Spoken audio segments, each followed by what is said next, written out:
تمہارا پسندیدہ شخص تمہارے نصیب میں ہے یا نہیں؟ اللہ پاک پہلے ہی کچھ نشانیاں بار بار ظاہر فرماتا ہے۔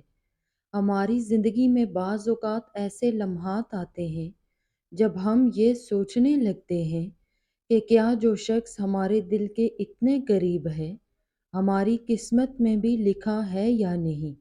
ہم اکثر یہ سمجھنے کی کوشش کرتے ہیں کہ وہ شخص ہمارے لیے بہتر ہے یا نہیں۔ اللہ تعالیٰ نے ہر چیز کو ایک حکمت کے تحت پیدا کیا ہے، اور جو چیز ہمارے لیے مقدر ہوتی ہے وہ کسی نہ کسی طرح ہمارے پاس آ ہی جاتی ہے۔ قرآن پاک میں اللہ تعالیٰ فرماتا ہے، اور تمہیں وہی ملے گا جو تمہاری قسمت میں لکھ دیا گیا ہے۔ تو کیا قدرت ہمیں کچھ نشانیاں دیتی ہے کہ جو شخص ہماری قسمت میں ہے وہ واقعی ہمارا مقدر ہے؟ اس ویڈیو میں ہم انہی نشانیوں کے بارے میں بات کریں گے۔ پہلی نشانی تو یہ ہے اللہ تعالیٰ سے قربت کا بڑھنا۔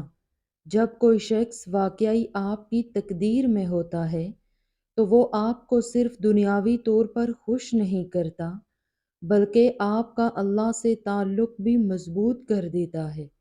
رسول صلی اللہ علیہ وآلہ وسلم نے فرمایا کہ اللہ تعالیٰ جب کسی بندے کے ساتھ بھلائی کا ارادہ کرتا ہے تو اسے دین کی سمجھ عطا کر دیتا ہے۔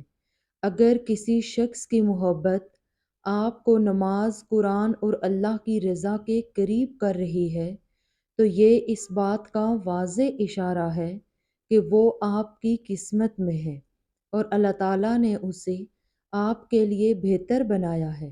دوسری نشانی ہے بار بار ملاقات کا ہونا۔ کبھی ایسا ہوتا ہے کہ آپ کسی شخص کو بار بار ملتے ہیں، آپ چاہیں یا نہ چاہیں، لیکن قسمت آپ کو ایک دوسرے کے سامنے لے آتی ہے، اور یہ کوئی عام اتفاق نہیں ہوتا بلکہ وہ شخص آپ کی زندگی میں کسی خاص مقصد کے لیے آیا ہے۔ قرآن پاک میں اللہ تعالیٰ فرماتا ہے، اور ہم نے ہر چیز کو جوڑا جوڑا پیدا کیا تاکہ ہم نصیحت حاصل کریں۔ اگر آپ کسی کے بارے میں بار بار سوچتے ہیں اور وہ شخص بھی بار بار آپ کی زندگی میں کسی نہ کسی شکل میں آ رہا ہے تو یہ ایک اشارہ ہو سکتا ہے کہ وہ آپ کی تقدیر میں شامل ہے۔ تیسری نشانی ہے دل کو سکون ملنا۔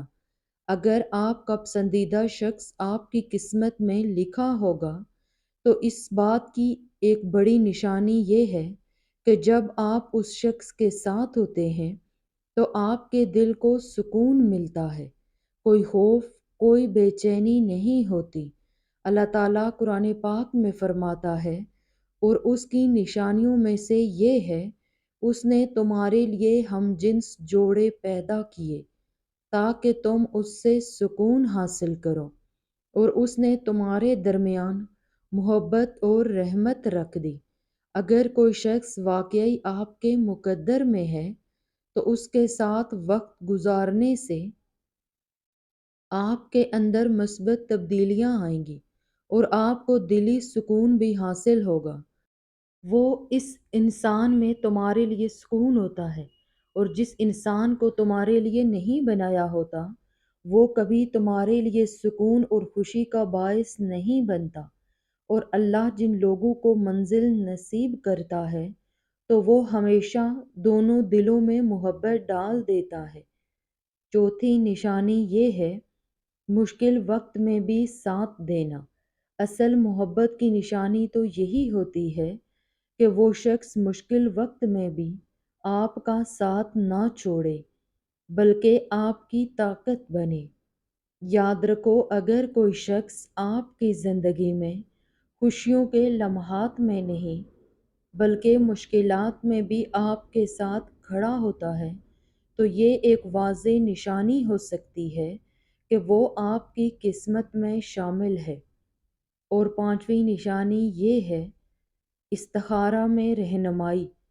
کسی بھی اہم فیصلے سے پہلے ہمیں استخارہ کرنا چاہیے، کیونکہ یہ سنت نبوی صلی اللہ علیہ وآلہ وسلم ہے۔ رسول صلی اللہ علیہ وآلہ وسلم نے فرمایا کہ جب تمہیں کسی معاملے میں شک ہو تو استخارہ کرو، کیونکہ اللہ تمہارے لیے بہترین فیصلہ کرے گا۔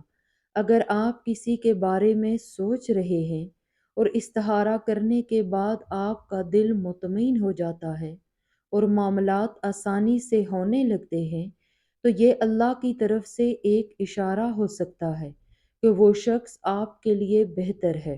چھٹی نشانی اللہ کی راہ میں ایک ساتھ چلنے کی خواہش۔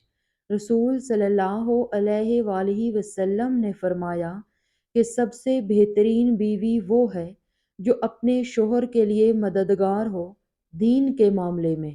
اگر وہ شخص آپ کو دین کے معاملے میں چلنے میں مدد دے رہا ہے، آپ کی اخلاقی اور روحانی ترقی میں معاون ثابت ہو رہا ہے، تو یہ ایک بڑی نشانی ہے کہ وہ آپ کی قسمت میں ہے۔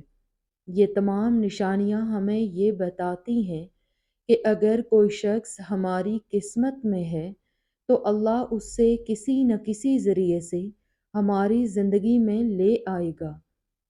لیکن یاد رکھیں، ہر چیز اللہ کے حکم سے ہوتی ہے اور بہترین فیصلہ وہی ہے جو ہمارا رب ہمارے حق میں کرے گا۔ اس لیے ہر وقت آپ لوگ اللہ سے یہ دعا کیا کریں، اے اللہ میرے لیے بہترین فیصلہ فرما اور مجھے میرے نفس کے حوالے مت کر۔ اور قرآن کہتا ہے کہ تمہارا رب تم پر اپنی رحمت کا دامن وسیع کرے گا اور تمہارے کام کے لیے سر و سامان مہیا کرائے گا۔ تم دیکھنا ایک دن تمہارے پاس وہ سب ہوگا جس کے پانے کی امید میں تم اتنی دعائیں کرتے ہو، سارا دن صبر کرتے ہو، راتوں کو اٹھ کر تہجد پڑھتے ہو۔ اللہ تعالیٰ تمہیں وہ سب دے گا جس کی تم تمنا کرتے ہو۔ تمہارا انتظار اللہ ضائع نہیں کرے گا، عنقریب وہ تمہاری مانگی ہوئی دعاؤں پر اپنا کن ضرور فرمائے گا۔ یاد رکھو یہ اللہ کا وعدہ ہے کہ جو تیرا نصیب ہے وہ تجھے ضرور ملے گا، چاہے وہ دو پہاڑوں کے نیچے ہی کیوں نہ ہو، اور جو تیرے نصیب میں نہیں وہ تجھے کبھی نہیں ملے گا، چاہے وہ تیرے دو اونٹوں کے درمیان ہی کیوں نہ ہو۔ اللہ بہت بے نیاز اور نہایت رحم کرنے والا ہے۔ تم شکوہ کرتے ہو کہ تمہیں تمہاری چاہت نہیں دی گئی، وہ تو 70 ماؤں سے بھی زیادہ پیار کرتا ہے، تو وہ کیسے تمہیں غلط دے؟ اس کی چاہت ہے کہ تم اس کی چاہت پر راضی ہو جاؤ تاکہ وہ تمہیں پھر تمہاری اس چاہت سے بھی زیادہ نواز دے۔